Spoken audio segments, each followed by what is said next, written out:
this is Monica, and I am back with Annie's Kit Clubs. I don't know if you remember, but back in August, I received 2 projects from them, and I did a haul video. This is now January. I know, I've been very busy.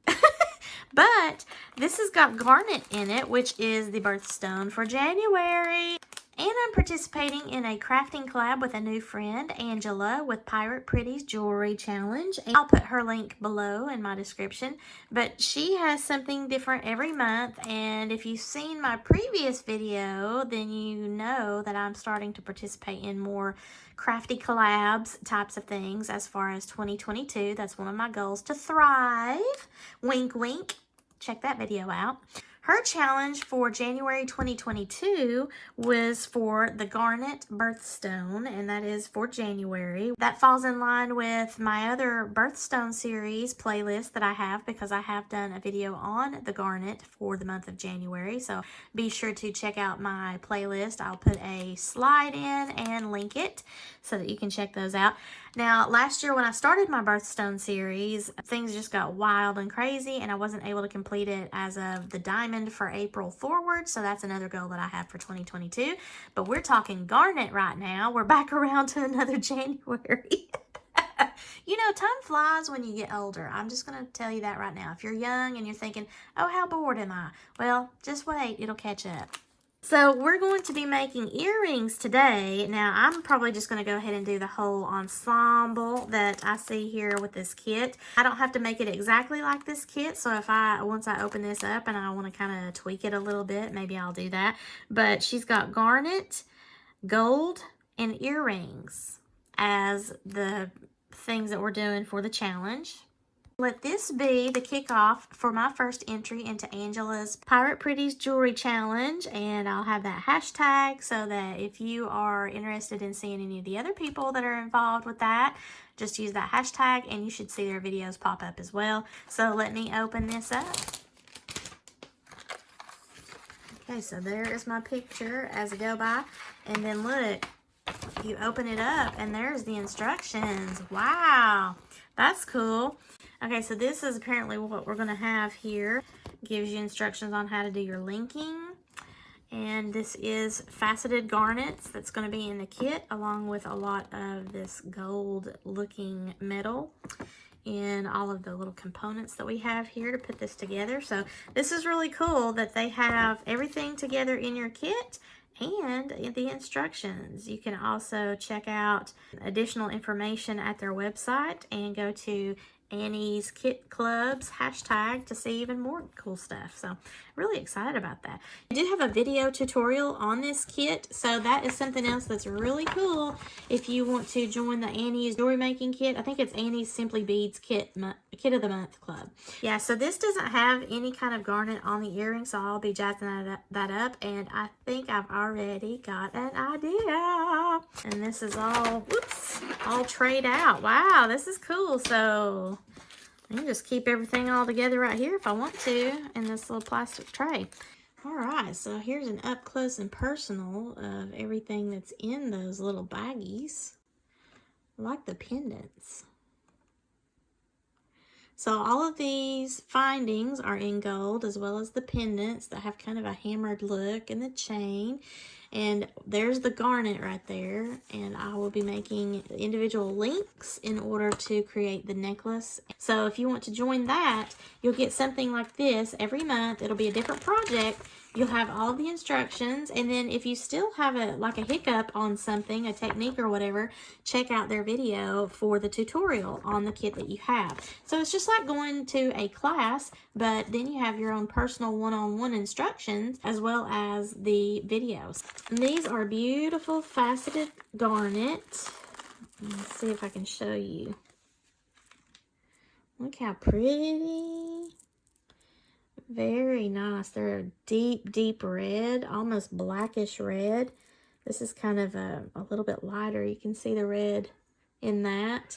And it's faceted bead. Cool to the touch. I love that. Look at the sparkle of that. Ooh. So these are beautiful hammered pendants. They're both sides are textured. Look at that. These are the smaller version of this large version. This will be on the main focal of the necklace. These will be an additional layer if I want to. And then earrings. And they are a gold tone. I love the look of that. It's just really pretty. So even though you're using these, you could still do like an additional something on top of that and layer this so that it has some color on top of that gold. Okay, so recently I treated myself to a whole bunch of tools. I've got some Xuron tools and some couple of new pliers here. Then I have looping pliers. Now I got the different sizes because I just, you know, I'm type A like that, and I wanted to be able to try these out. Now, the cool thing about this is I'm going to get to try that out on this project. This is a lot of simple loop activity here, and to save my carpal tunnel poor little hand and maybe help me do a lot speedier tutorial, I am going to use the loopers. Now these are 3 different sizes. The smallest size is the 1.5 millimeter loop, and then you have the 2.25 loop. This is the size of the loop, or the circle that you're seeing on the picture. And then this is the largest one at the 3.0 millimeter loop. So they all look the same, right? But the size of the loops that you need will dictate which plier that you're going to use for your project. And in my case, because this is going to be a very dainty necklace, you can see here there's not a whole lot of filler that's going on, so you don't really want big huge loops. I'm going to use the smallest one, which is the 1.5. So I'm going to use this one here, the 1.5 millimeter looper, which is the gray, and probably this is the one I'll use all the time. But if I'm making something where I'm going to have like maybe a purse charm and I want a big loop, then I do like the 3.0, or if I'm using gumball beads and I don't want to quite have a 3.0, I can do the 2.25. You can also just, you know, make this your regular one. You don't have to have all 3 of these, and you don't even have to have these, but I wanted to try it. I've seen several of my beading friends on TikTok and Instagram using these. I had one of these somewhere, I thought, but I guess it's either packed up or I just imagined I had one. So I just went ahead and bought myself some for Christmas. See if this will help me with all of my links that I'm going to have to make in record time here, right? So of course, before I use any of the supplies that are actually in my project, I am going to practice, since I have not used this before. And here's the instructions on the back. This in about right there. Squeeze. And what happened is it broke off the excess that's over here in this area. It's made a loop, and you can see right here that's in this area. And when I go to release the handle, because I'm still just holding it, I release the handle, and there is my simple loop. Look at that. Very easy. I will have to be careful about the little metal bit because it just released and now that's dropped. Over here to my left, so you might want to just be careful. Catch that before it just falls in your floor for your cat or your puppy dog to eat. A lot of these are already done on one side, so I will just be making that on the other side here. So once I put my bead on, then I'll be able to use my tool and get the bead on there a lot quicker than trying to do it with my round nose pliers. So this is going to be fun. Oh my gosh, I'm so excited. My carpal tunnel really aggravates me a lot, especially when I'm twisting and turning and squeezing on the pliers. I'm still going to be squeezing pliers. It's a very fluid movement here. I don't have to like squeeze the dickens out of it in order for it to make that shape. And it cuts the wire automatically, so it's really a 2-step. It makes the loop and it cuts the wire for you. So there is my bead on there right up against the first loop that I made. I'm going to hold this, get my tool. There is a hole right here that's out the back of the tool. I just need to feed the wire in just like I did the last time, but actually let the wire go all the way through as far as it will go with my bead up to the plier. And then when I give that a squeeze, if I can hold on to it, I don't want to lose my bead. Remember, this wire is going to come off, but I squeeze it. Now I'm going to pull this wire out. It holds that wire because it was going all the way through there. So I'm going to go ahead and just pull it out. I'm still holding pressure on this. It's got my little rondelle bead right up there, but you can see how it's made that loop. It's going right up against the bead. This loop is on the other side. Now I'm going to release this just a little bit so I can hopefully pull this out. It's a little bit cumbersome. Now I think right here, maybe I just didn't squeeze all the way. So I'll just have to go in there with my round nose plier and roll that in. No big deal. I mean, really. So here we go with making a bunch of the garnets with my new tool, and that's going to be a lot quicker than me using my round nose pliers and then following it up with my flush cutters to cut that off. And these loops should be all uniform because I'm using this tool here in the 1.5 millimeter loop size. Okay, mystery solved. I'm just not turning it the proper way. I'll show you again. So I'm feeding this through the hole, going all the way through the back, getting my bead up against that plier there, and then I'm going to go to squeeze it. Now this one I want to be careful that that doesn't come flying out.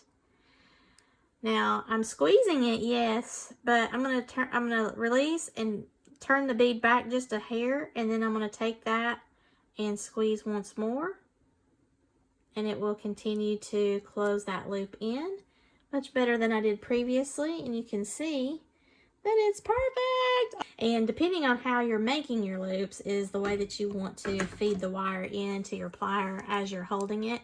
So if your loop is going this way, unless you want to have the topsy-turvy loops where, you know, one's going this way, one's going that way, but that's how you're going to feed into the plier depending on which way you want your loop to go. So I'm just going to make a bunch of these now. This this one-step looper is going to save your life, especially if you got carpal tunnel or any kind of dexterity problems with your hands. This is a little bit tough to get used to because it opens so wide, and you really need to have it wide in order to feed the wire through. I have 40 links. It took me about 20 minutes, maybe 25 minutes. I had to stop a couple of times, and a few of my beads broke. I think it's just because the garnet was weak on the drill hole and a couple of those. Oh, this one is missing a little chunk there on the end, again on the drill hole. This bead didn't have a hole that went all the way through, so I'm going to have to work on that a little bit. Again, this is real garnet, so I mean you're going to have little issues every now and again with what you've got. All these little bits and bobs here of the wire that I did not use, I could make teeny tiny little loops if I wanted to, if I had a need to for that. You know, if you're working in precious metals, you might want to do that, melt your wire down, you know, use every little bit that you can. I still have extras. I've got 5 extras despite having the problems over here. I was just kind of playing around with 2 of these extra links once I figured out I had some extras. Now I will be making at least one dangle with a head pin over here, it looks like, for this little extender. I'm happy with that. So I'm going to get to making my sections and assembling the necklace. It says here that the finished length is 19.5 inches at the shortest length. So, I mean, it depends too how much of an extender that you're going to need as to this style of necklace. All right, so I'm moving right along here. I'm making all of my little links, as you can see, into chain bits. I'm on my last round of, I believe I'm doing 10 in this one. Yeah, so 10. So I'm just attaching all of these. Now I did try to do in that loop tool where I could just attach while I was making the loop. A lot of people like to do that as they're going instead of reopening the loops and then putting them on or whatever, but it did not work for me in doing that. If you have a tip using the one looper tool where you are able to do that, let me know what your tip is, and I'll give it a shot. But it did not work for me. I tried it a couple times. So I am just doing this where I'm opening each little loop and adding on all of my little linkies here until I get all of my sections. And I found some beautiful beads in a recent purchase that I made from Panda Haul of some beautiful Imperial Jasper and Bronzite hearts. Oh man. So I'm going to change up this design just a little bit, but also in keeping with Pirate Pretties' jewelry challenge, where she's given the fun element of a flower or love. Well, then I just done the fun element. So the heart means love, baby. So there is another section of 10. I've got 3 2 sections, 7 2 pieces or sections, 10 2 sections. Now I'm going to be assembling everything, and let me show you my Jasper Hearts. These are Imperial Jasper and Bronzite pendants. Look at the beauty of that, and it's got these gold flecks in that. I just love that.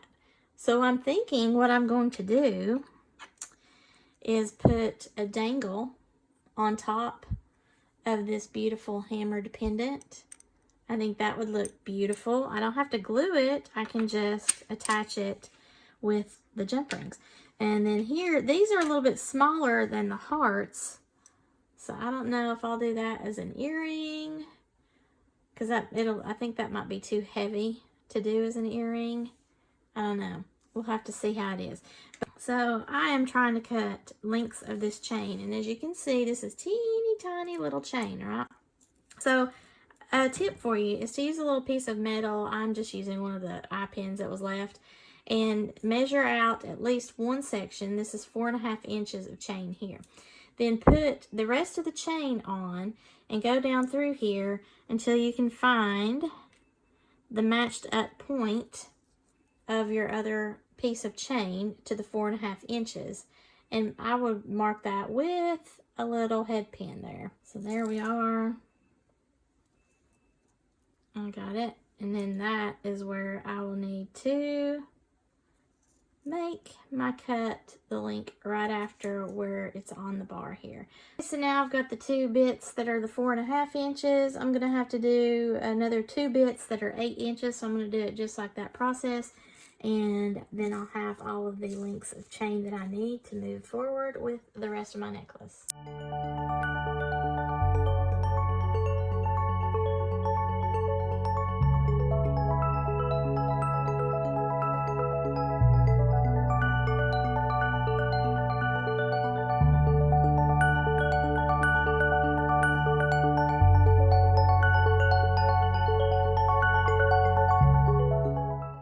Necklace all situated, a pair of earrings over here, and I did change it out to where I would have 2 of these hammered pendants left over because I just love them so much, and I can make another pair of earrings, or I can use this on 2 different necklaces. I could still make the necklace, the design work overall. I just felt like it was kind of wasted in this design here. Now I still like the design. I just thought that that would, you know, look a little bit cooler with the hearts that I had, especially for the love element of the challenge from Miss Angela at Pirate Pretties. In the picture there, it's just the metal piece and nothing is hanging onto it. And initially I thought I might put some of the garnet on there, but I decided to use these heart-shaped beads, and these are Bronzite and Imperial Jasper, and these are engineered together. They don't occur this way in nature. You see the bronzite color that's mixed in with the jasper, the Imperial Jasper. I just love the look of this. It's pulling in the color from the garnet as well as the gold color here from the metal. And I initially thought I wasn't going to like the hearts up against the smaller version of the pendants, but now that I see them this way, they're growing on me. Let me know what you think.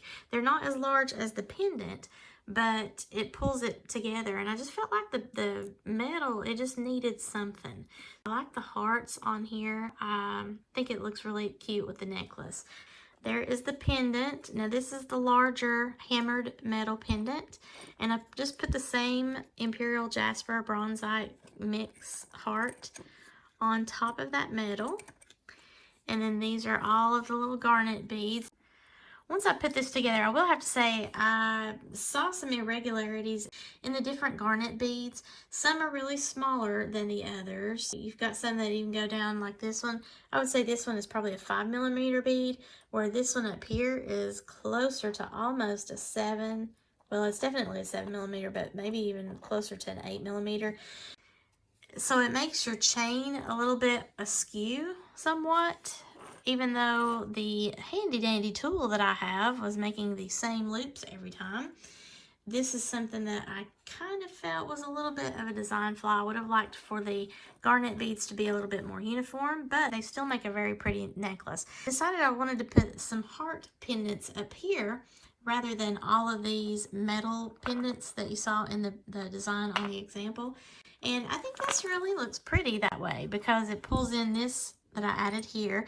It also pulls some of this garnet down into the pendant itself. And then on the back here, of course, is a dangle with another little garnet. The chain is a double strand so that it will hang, hopefully, like you're seeing it here on this form. This is really a cute necklace. I enjoyed making this, and I'm surprised at how quickly the links went. My link making process actually went faster than my decision making process about whether I was going to use those hearts or not.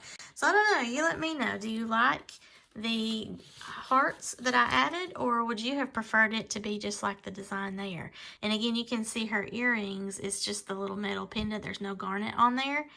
So I like the way that the hearts pull everything together, I think. So I think the design works together well. I really like how it turns out. I can see it a little bit better here on this form as opposed to the other one that I had, the darker one. So I think hopefully you can see it here, but let me know what you think of this bronzite and imperial jasper heart pendant. I really love how that looks. The pink in the hearts pulls out the reddish pink in the garnet here. I think that's really nice. And then of course the bronzite pulls out the gold in all of the metal portion of the necklace and the earrings.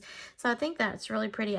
It's a shame that I don't have a bracelet. Now I do have some chain and maybe 5 or 6 leftover garnets. So I don't know. I might be able to eke out a bracelet. If I do, I will be sure to post that later on, maybe on my social media. I ordered some other bronzites. These bronzite hearts came from Panda Haul, and I ordered some other bronzite from an Etsy seller, and I believe I might have gotten some either from Beataholic or Fire Mountain Gems. I can't remember who, but I will have to find those because I just got so busy that I kind of stacked them in a corner. So I'm going to have to go digging, but I really like how that looks. It just really pops. It's almost like somebody put gold foiling into a semi-precious stone. All right, so again, that is bronzite and imperial jasper, and they're calling it assembled, so that's sort of like, I guess, reconstituted turquoise in a way. So it's not something that appears this way naturally in nature, but they are 2 different elements in the design put together by man. I'm fine with that. I think it looks beautiful as well. I would like to thank Miss Angela from Pretties Jewelry. She was kind enough to let me join in her collab, and this is something that's going to, again, change every month. Is a different theme. This month was the garnet. Of course, garnet is the birthstone for January, and gold. And you make a pair of earrings. Well, I made my earrings, but I went ahead and just made the necklace as well.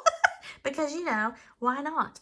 And then this is supposed to be posted on the 15th, and I've been running late with the other 2 collabs. I'm so sorry. So I will put a link below in my description to Miss Angela at Pretties Jewelry so that you can see what she did for her challenge and follow along with the others that are doing this as well.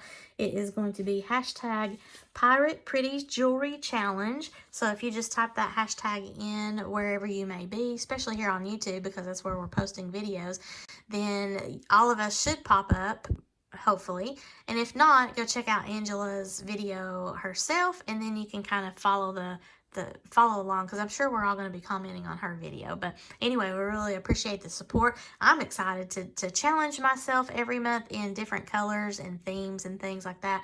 So this was interesting for me, and I especially love it when I actually, 1, learn something, and 2, get excited about something. And all of that happened in this one project right here. So I really am in love with my design here. I hope you are too.